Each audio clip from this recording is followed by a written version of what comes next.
Terlebih dahulu, kita akan membahas komunikasi. Apa sih komunikasi itu?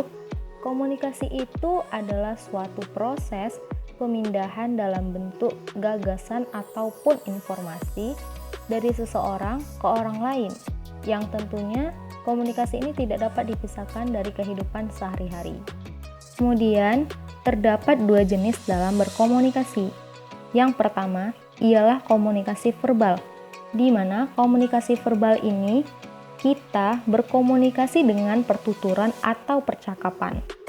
Contohnya pada gambar yang tertera, adanya interaksi langsung antara penumpang ojek online dengan pengemudi ojek online, antara satu individu dengan individu lainnya, yang tentunya itu menggunakan pertuturan. Dan yang kedua itu ada komunikasi nonverbal, di mana komunikasi nonverbal ini kita berkomunikasi itu dengan mimik wajah, bahasa tubuh, dan tulisan. Nah, contohnya itu seperti gambar yang tertera. Komunikasi interpersonal. Komunikasi interpersonal itu sendiri adalah salah satu bentuk komunikasi antara dua orang atau lebih yang dilakukan secara langsung, sehingga keterlibatan aktif kita dengan lawan bicara kita menjadi sangatlah penting. Komunikasi interpersonal ini dilakukan untuk menyampaikan dan menerima pesan secara real time.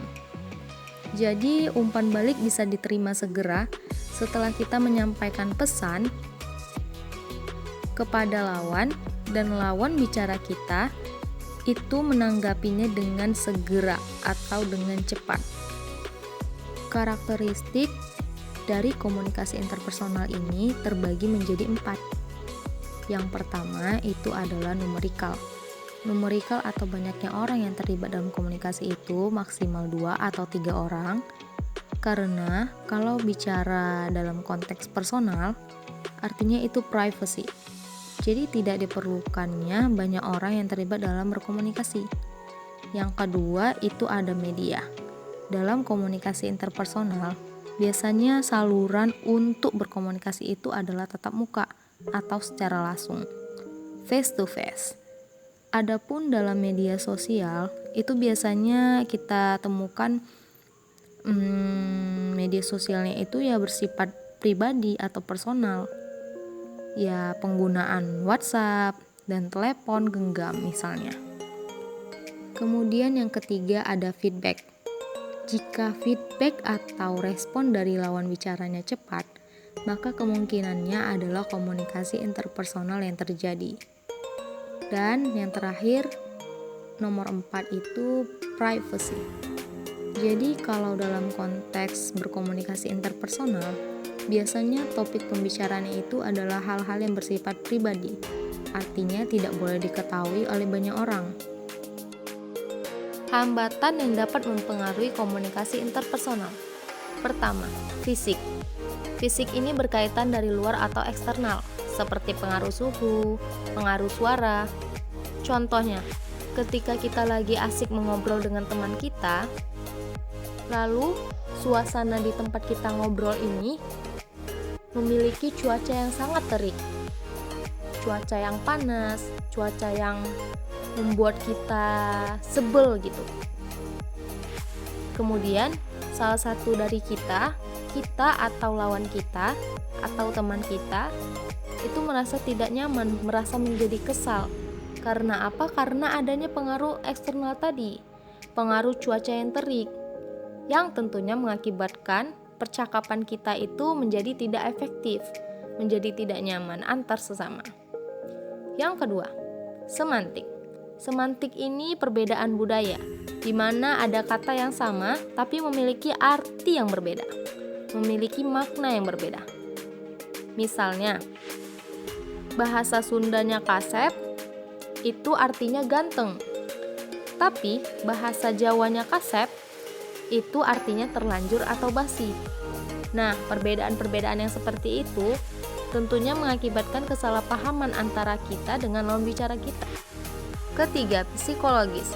Jadi dalam psikologis ini, ketika seseorang Misalnya tidak merasa senang dengan seseorang, misalnya kita tidak senang dengan lawan bicara kita, mau lawan bicara kita mengobrol topik apapun dan sekonkret apapun, sebenar apapun pembahasannya, pasti kemungkinan dianggap salah oleh kita.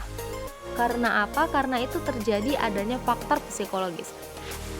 Efektivitas dalam komunikasi interpersonal. Pertama, perspektif humanistik, di mana perspektif humanistik ini lebih mengarah sisi kemanusiaan. Yang kedua, perspektif pragmatis, di mana perspektif pragmatis ini lebih mengarah manajemen interaksi. Tujuan kita dalam komunikasi interpersonal itu, yang pertama, tentunya untuk membentuk konsep diri. Bahwa dalam membentuk konsep diri ini, kita dapat dipengaruhi dari media massa. Tapi, yang paling berpengaruh besar ialah hubungan interpersonal. Karena ketika kita lahir, pada awalnya kita akan ketemu yang namanya keluarga. Yang namanya ayah, ibu, kakak, adik, abang.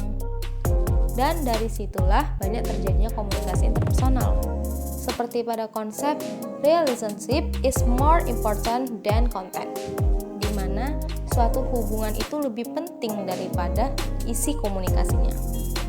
Yang kedua itu membangun relasi yang baik dengan orang lain, di mana membangun relasi yang baik dengan orang lain ini hal yang ingin dimiliki oleh semua orang. Oleh sebab itu, dengan komunikasi interpersonal, kita dapat membangun suatu relasi atau hubungan yang baik oleh semua orang. Yang ketiga, mendapatkan kesenangan, di mana mendapatkan kesenangan ini sama halnya dengan relax, break dari kejenuhan. Seperti berliburan, nongkrong bersama teman-teman, yang tentunya membicarakan atau melakukan kegiatan yang menyenangkan, yang membuat suasana menjadi funny, bahagia. Yang keempat, menolong orang lain. Misalnya itu kita memberi masukan ataupun saran. Adapun manfaat yang dapat kita ambil dari komunikasi interpersonal itu, pertama, membantu perkembangan intelektual dan sosial manusia. Yang kedua, membentuk identitas dan jati diri melalui komunikasi dengan orang lain. Yang ketiga, menguji kenyataan dan kebenaran yang terjadi di sekitar kita karena manusia dapat membandingkannya. Yang keempat, meningkatkan kondisi mental. Lalu, bagaimana sih cara kita untuk meningkatkan keterampilan berkomunikasi interpersonal itu? Yang pertama, kita harus menebarkan senyuman. Karena selain membuat diri menjadi terlihat bahagia, dalam senyuman itu juga merupakan salah satu ibadah. Jadi kita merasa bahagia, kita juga dapat pahala dan memberikan hal-hal positif ke orang lain. Yang kedua, menjadi partner yang siap memberikan rasa pengertian, perhatian kepada lawan bicara yang sedang dilanda permasalahan. Yang ketiga, membangun rasa kebersamaan satu sama lain. Yang keempat, menjadi penengah dan menyelesaikan suatu perselisihan yang ada. Yang kelima, mendengarkan dengan teliti. Yang keenam, menempatkan diri pada posisi lawan bicara. Jadi tidak ada rasa egois. Yang ketujuh, jangan pernah mengeluh, karena kita harus mensyukuri apa yang telah diberikan Tuhan. Itu adalah yang terbaik untuk kita. Sudah siapkah kita untuk menerapkan komunikasi interpersonal yang efektif dalam kehidupan sehari-hari? Jawabannya pasti siap.